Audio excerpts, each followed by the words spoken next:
ఇప్పుడు ప్రియమైన దేవుడా, ఏ చూసాం, బి చూసాం, ఇప్పుడు సి ఫర్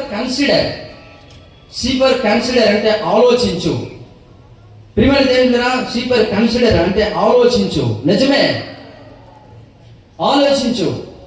నువ్వు ఈ భూమి మీదకి ఎందుకు వచ్చావు? అసలు నువ్వు ఎందుకు పుట్టావు? అసలు నువ్వు ఎన్నాళ్ళు బ్రతుకుతావు? నువ్వు చనిపోయిన తర్వాత ఏమవుతావు? చనిపోయిన తర్వాత మరొక జీవితం ఉందా? అసలు దేవుడికి నీ పట్ల ఉన్న ఉద్దేశం ఏమిటి? అసలు దేవుడు నీలో నుండి ఏమి కోరుకుంటున్నాడు? అసలు దేవుడు నీ యొద్ద నుంచి ఏమి ఆశపడుతున్నాడు? నువ్వు అసలు సమాజానికి ఏం చేయాలి? నువ్వు అసలు కుటుంబానికి ఏం చేయాలి? నువ్వు సంఘానికి ఏం చేయాలి? నువ్వు నీ యొక్క వ్యక్తిగత జీవితంలో నువ్వు ఏమై ఉండాలని ఒక్కసారి ఆలోచించు సహోదరుడా, సహోదరి. చాలా మంది పిసినుగొట్టోళ్ళగా వాడికి ఉపయోగపడ్డు, పక్క వాళ్ళకి ఉపయోగపడ్డు, కుటుంబానికి ఉపయోగపడ్డు, సంఘానికి ఉపయోగపడ్డు. పిసినుగొట్టోళ్ళకి పిసినారి సంఘానికి ప్రెసిడెంట్ అంటారు. ఎవరైనా విన్నారా? దేవుడికి స్తోత్రం. ఇలాంటి పిసినారి సంఘానికి ఒక ప్రెసిడెంట్ అట. అలాంటి వాడు అనమాట. ఒకరోజు ₹1 ఖర్చు పెట్టాలని 100 సార్లు ఆలోచిస్తాడట. వాళ్ళ ఊర్లోకి ఎగ్జిబిషన్ వచ్చింది. ఎగ్జిబిషన్కి అందరూ తండోపతండాలుగా వస్తున్నారు. భార్య అన్నదంటే, ఏమండి మనం కూడా వెళ్దామండి ఎగ్జిబిషన్కి అని. నార్మల్ ఎగ్జిబిషన్ లేదు కాదు, ఇప్పుడు ఇట్లా గెసిరేసాడు. ఎందుకు డబ్బులు అయిపోతాయి. మళ్ళీ 2వ రోజు అడిగింది, 3వ రోజు అడిగింది, 4వ రోజు, 4 రోజులు అడుగుతుంటే బాగా తట్టుకోలేదు. సరే వెళ్దాం. నేను ఏంటంటే షరత్ అన్నాడు. ఏంటంటే అన్ని చూడాలి కానీ ఏం కొనకూడదు, అన్ని చూడాలి కానీ ఏది ఎక్కుతారు కానీ తిరుగుతారు కానీ అనకూడదు అన్న. అలాగేనండి, మీ సంగతి అంతా నాకు తెలియదా ఏంటి అనుకుంది మనసులో. సరేనండి అన్నది. సరేనండి, ఎగ్జిబిషన్కి వెళ్ళారు. అంతా చూస్తున్నారు. అది వాళ్ళ కర్మ ఏంటో కానీ అక్కడ కొత్తగా హెలికాప్టర్ వచ్చింది ఆ ఎగ్జిబిషన్లో. ఆ హెలికాప్టర్ ఏంటంటే ₹100 టికెట్. ఆ ₹100 టికెట్ తీసుకొని హెలికాప్టర్ ఎక్కితే వాడు ఎలా పైకి తీసుకెళ్ళి అలా కొంచెం ఒక రౌండ్ తిప్పి ఒక 5 నిమిషాలు అలా దించుతాడు అనమాట. అంటే ఫ్లైట్ ఎక్కినంత ఫీలింగ్ అనమాట. ₹100 టికెట్. సరే చూశాడు. షరత్ ఏంటి? ఏదున్నా ఎక్కకూడదు, అనకూడదు. కానీ భార్య ఆగలేక కొంచెం అలగలిగారు. మీరు ఎలా చెప్పితే అలాగండి నాకు. భార్య అలాగే తట్టుకోలేక సరే అన్నాడు. సరే అయితే నువ్వు ఇక్కడే ఉండని చెప్పి ఆ హెలికాప్టర్ టికెట్ ఇచ్చిన వాడి దగ్గరికి వెళ్ళి, ఆ హెలికాప్టర్ నడిపించిన వాడి దగ్గరికి వెళ్ళి, ఎంత టికెట్ అని అడిగాడు. ₹100 అంటే ₹10 ఎత్తని తీసుకెళ్ళా, ₹10 ఎత్తని తీసుకెళ్ళాను. వాడు అన్నాడు, 100 ఎక్కడ 10 ఎక్కడ, ఎక్కడో చేయడు, ₹10 రాదన్నాడు.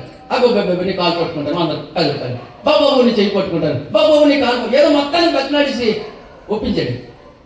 ఇప్పుడు ఆడన్నాడు, ఆడోసారితో వీడికంటే తెలివైన వాడు. వాడి అన్నాడు, సరే కానీ నువ్వు ఎక్కువ, నేను ఎక్కిస్తా. కానీ నేను ఎక్కిన తర్వాత నేను ఎలా నడిపించినా అబ్బా అనకూడదు, అమ్మ అనకూడదు, అయ్యో అనకూడదు అన్నాడు. ఎలాగైనా వీడి దగ్గర ₹100 లాగాలని నా ఉద్దేశం. నువ్వు అబ్బా అన్నావో ₹100 ఇవ్వాలి, అమ్మ అన్నా ₹100 ఇవ్వాలి, అయ్యో అన్నా ₹100 ఇవ్వాలి. చూసుకో అంటే నేను అమ్మ అన్నా, అబ్బా అన్నా, అయ్యో అన్న ఏమన్నా మౌనుగా నోటి మీద చేసుకుని ఉండాలని. అలాగే అన్నాడు. వీడు ఎలా నోటి మీద చేసుకుంటాడు ఏం చూద్దామని హెలికాప్టర్ స్టార్ట్ చేశాడు. డుడ్డు స్టార్ట్ చేసి ఎడమవైపు కబాలని కొట్టాడు, మళ్ళా కుడివైపు కబాలని కొట్టాడు, మళ్ళా ఒకేసారి అదే స్పీడ్లో సర్వని పైకి తీసుకెళ్ళాడు, మళ్ళీ అదే స్పీడ్లో సర్ రోడ్డు కొట్టించాడు, అదే స్పీడ్లో సర్వని కింద తీసుకొచ్చి నేలకు తీసుకొచ్చాడు. అమ్మ లేదు, అబ్బా లేదు, అయ్యో లేదు, సౌండే లేదు అసలు. అప్పుడు హెలికాప్టర్ నడిపించి ఆశ్చర్యపోయి సత్యారేంటి లోపలికి బతికే ఉన్నాడు. ఇప్పుడు ఈ హెలికాప్టర్ ఒరే అసలు నీకు భయం అనిపించలేదా? అసలు నీకు కనీసం నిప్పు అనిపించలేదా? నేను ₹10 ₹100 కోసం ఎంత ఆలోచించావంటే, అబ్బా నేను అబ్బా అంటే ₹100 తీసేసుకుందామనా? ఆహా, నువ్వు పైకి తీసుకెళ్ళావా? అంత పైకి వెళ్ళినప్పుడు నా భార్య కింద పడిపోయింది, అప్పుడే నేను అబ్బా అనలేదన్నాడు. ఊరి పిసినారి సంఘానికి నువ్వు నిజంగా పిచ్చినట్టు అనుకున్నాడు. అంత పైకి వెళ్ళిపోయింది, భార్య పడిపోతే అప్పుడు కూడా అబ్బా అనలేదట. అంటే భార్య కన్నా ₹100 ఎక్కి పెడికే ఊరి ఇలాంటి వాళ్ళు అంటారు. ఆలోచన ఉండదు, వాడికి ఉపయోగపడ్డు, కుటుంబానికి ఉపయోగపడ్డు, సంఘానికి ఉపయోగపడ్డు, సమాజానికి ఉపయోగపడ్డు, ఏమి ఆలోచించడు. ఉదయం బయలుదేరుతున్నాడు, బాబు ప్రార్థన చేసుకుంటే నాకు తెలుసులేమా, భక్తి లేదు, దయ్యం లేదు, దేవుడు అంటాడు. బాబు నువ్వు ప్రార్థన చేసుకున్నాయినా, లేకపోతే ఇదిగో ఇలా మంచిగా ఉండు, ఆ మంచిగా ఉండు అని అదే వేరు ఆలోచించడు. సహోదరుడా సహోదరు, ఆలోచించు. కన్సిడర్, సీపర్ కన్సిడర్ అంటే ఆలోచించు. ఎందుకు బ్రతుకుతున్నావు, ఎలా బ్రతుకుతున్నావు, ఎవరి కోసం బ్రతుకుతున్నావు, అసలు నువ్వు ఎవరి కోసం బ్రతకాలి, అసలు దేవుడు ఏమని నీ కోసం ఏమని ఆశపడుతున్నాడు, దేవుడు అసలు నేను ఎందుకు సృష్టించాడో తెలుసా? ఆయన్ని ఆరాధిస్తావని, ఆయన్ని ఆరాధిస్తావని సృష్టించాడు. అసలు మానవుడు పుట్టడానికి గల కారణం ఏంటంటే దేవుడిని ఆరాధించడానికి. కాబట్టి సహోదరుడా సహోదరి, ఒక్కసారి ఆలోచించు. నీ జీవితం ఎలాగుంది, నువ్వే మార్గంలో వెళ్తున్నావు, ఏ మార్గంలో వెళ్ళాలి ఒక్కసారి ఆలోచించుకో. కొంతమంది ఎలా ఉంటారో తెలుసండి, ధనమే దేవుడు, ధనం ఉంటేనే అన్ని, ధనం లేకపోతే ఏమీ లేవు. అసలు ఈ లోకంలో మనం ఎందుకు పుట్టామంటే ధనమే. ఎవరో భక్తులు అన్నారంట, కొంతమందికి అందరికి గుండె లబ్ దబ్ లబ్ దబ్ అని కొట్టుకుంటే, కొంతమంది కంట డబ్బు డబ్బు డబ్బు డబ్బు డబ్బు డబ్బు కొట్టుకుంటుందట. డబ్బే డబ్బే డబ్బే డబ్బే డబ్బు కోసమే. డబ్బు నీ జీవితాన్ని రక్షించదు బాబు. డబ్బు కోసం నువ్వు పుట్టలేదు, డబ్బు ఉంటే చాలు అంటారు. ఆదివారం ఆరాధన అయితే ఓటీ 100 రూపాయలు ఎక్స్ట్రా ఇస్తానంటే ఆదివారం ఆరాధన మానేస్తారు కొంతమంది. చాలా కష్టపరమైనటువంటి విషయాలు. డబ్బు శాశ్వతం కాదు. ఒక మాట చెప్పి నేను ముందుకు వెళ్తాను. ప్రియమైన దేవుని ప్రపంచంలో నేను కొన్ని విషయాలు నేను చదువుతున్నప్పుడు నాకు చాలా వేదన కలిగినవన్నీ నేను రాసుకుంటూ ఉంటాను. వాటి ఒక లెక్క 1923లో ఉన్నటువంటి ఒక లెక్క నేను మీకు చెప్పాలనుకుంటున్నాను. ప్రపంచంలో అతి పెద్ద ధనవంతుల్ని 5 మీకు జ్ఞాపకం చేస్తాను.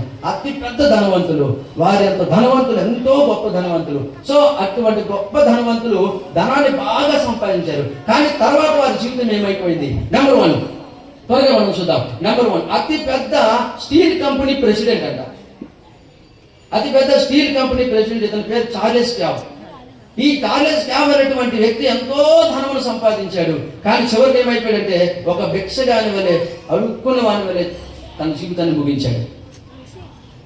రెండోదిలో ప్రియమైన దేవుడు, అతి పెద్ద గ్యాస్ కంపెనీ ప్రెసిడెంట్, అతి పెద్ద గ్యాస్ కంపెనీకి ప్రెసిడెంట్ ఆయన పేరు ఏంటంటే ఎడ్వర్డ్ హాస్టన్. ఈయన ప్రియమైన దేవుడు చివరి దినాలు ఏమైపోయాడు? మతి భ్రమించాడు, పిచ్చోడు అయిపోయాడు. మూడో వ్యక్తి మనం చూస్తున్నాం, న్యూయార్క్ స్టాక్ ఎక్స్చేంజ్ యొక్క ఆఫీసరు, చాలా ధనవంతుడు. ఇతని పేరు రిచర్డ్ విట్నీ. ఇతడు చివరి దినాలు ఏమైపోయిందంటే అతడు చేసిన మోసాలకు అన్యాయాలకు జైల్లో పెట్టబడి, జైల్లో ముసలైనంత వరకు అందులో ఉండి పండు ఉరికిడైపోయాడు. చనిపోయే ముందు జైలు నుంచి విడుదలయ్యి ఇంట్లో చనిపోయాడు. నాలుగో వ్యక్తిని మీకు చూపిస్తాను. ప్రపంచ ప్రఖ్యాతిగాంచిన గోధుమ వ్యాపారి. ఇతని పేరు ఏంటంటే ఆర్థర్ కేర్. ఇతడి జీవితం ఏమైపోయిందంటే చేతులు నయ్యా పైసా లేక చివరి దినాల్లో విదేశాలకు పారిపోయాడంట. చివరికి 5వ వ్యక్తిని నేను మీకు పరిచయం చేస్తాను. అతని పేరు వాల్ స్ట్రీట్ ఎక్స్చేంజ్లో ఉన్నటువంటి మహా గొప్ప వ్యాపారవేత్త. ఇతడు చివరి దినాల్లో ఊరి పెట్టుకొని చనిపోయాడట. ఎందుకు ఈ మాట చెప్తున్నానంటే ప్రియమైన దేవుని బిడ్డ, ధనం శాశ్వతం కాదు. ధనం కోసమే నువ్వు బ్రతుకుతున్నావేమో, ఒకవేళ ధనమే శాశ్వతం అనుకుంటున్నావేమో, బలమే శాశ్వతం అనుకుంటున్నావేమో, అందమే శాశ్వతం అనుకుంటున్నావేమో, పేరు ప్రఖ్యాతులే శాశ్వతం అనుకుంటున్నావేమో, అధికారమే శాశ్వతం అనుకుంటున్నావేమో. నో, అవేమి శాశ్వతము కావు. బైబిల్ ఏం చెప్తుందంటే కనబడినవన్నీ అశాశ్వతములు, కనబడినవన్నీ శాశ్వతములట. దేవునికి స్తోత్రం. కనబడిన కొండ, ఈ కనబడుతున్నటువంటి కొండ, ఈ కనబడుతున్న భూమి, కనబడుతున్న ఆకాశము, కనబడుతున్నటువంటి నీరు, కనబడుతున్నటువంటి ఆ సూర్యుడు చంద్రుడు సమస్తము కూడా అశాశ్వతమై ఒకరోజు కనబడవు. నువ్వు చూస్తానన్నా కనబడవు నీకు. కానీ నీకు కనబడిన పరలోకపు రాజ్యము, స్వర్గం అంటారే, అది నిత్యం, అది శాశ్వతమైనదే. దానిలో ప్రవేశించడానికి అనేక మంది ప్రయాసపడుతున్నారండి. అనేక మంది పుణ్యకార్యాలు చేస్తే వెళ్తాం అనుకుంటున్నారు. కానీ పుణ్యకార్యం అనేది ఎక్కడ వరకు అంటే నువ్వేం చేస్తావో అది ఈ భూమి మీద నువ్వే ప్రతిఫలం పొందుతావు. కానీ పరలోకం వెళ్ళాలంటే ఇదిగో ప్రియమైన దేవుని దగ్గర నీ యొక్క జీవితాన్ని సరిదిద్దుకొని దేవుడి దగ్గర నుంచి ఎలా వచ్చావు, దేవుడు ఏ ఉద్దేశం కలిగి నేను పంపించాడు, ఆ ఉద్దేశంతో దేవుని సన్నిధిలో నువ్వు సాగిపోతే నువ్వు ధన్యుడవు. సీ పర్ కన్సిడర్, ఆలోచించు సహోదరుడా సహోదరు.